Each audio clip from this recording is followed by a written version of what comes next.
Baytarlıq bəlkə də dünyanın ən maraqlı peşələrindən biridir. Lakin gərək peşəni vicdan və ləyaqətlə icra edəsən. Redaksiyamıza daxil olan şikayətdə bildirilir ki, Ağcabədi rayonunda yerləşən Baytarlıq apteki standartlara cavab vermir.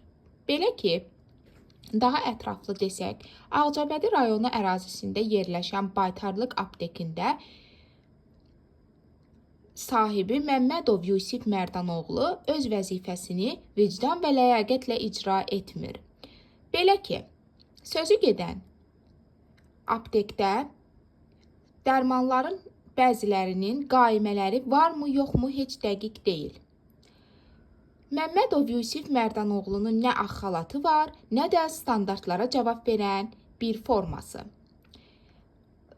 Aptekə girərkən aydın olur ki, aptekdə kassa aparatı belə yoxdur. Yusif Mərdanoğlu Məmmədov kassa aparatı olmaması ilə vergini aldadır, vergidən yayınır. Dərmanların çoxusu heç bir standartlara cavab vermir, satış üçün uyğun deyil, həmçinin dərmanların heç qaimələri belə yoxdur.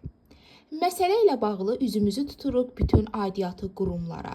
Bu cür qanunsuz fəaliyyət göstərən hər bir aptek işçisi ciddi surətdə cəzalandırılmalı və barələrində lazımi tədbirlər görülməlidir.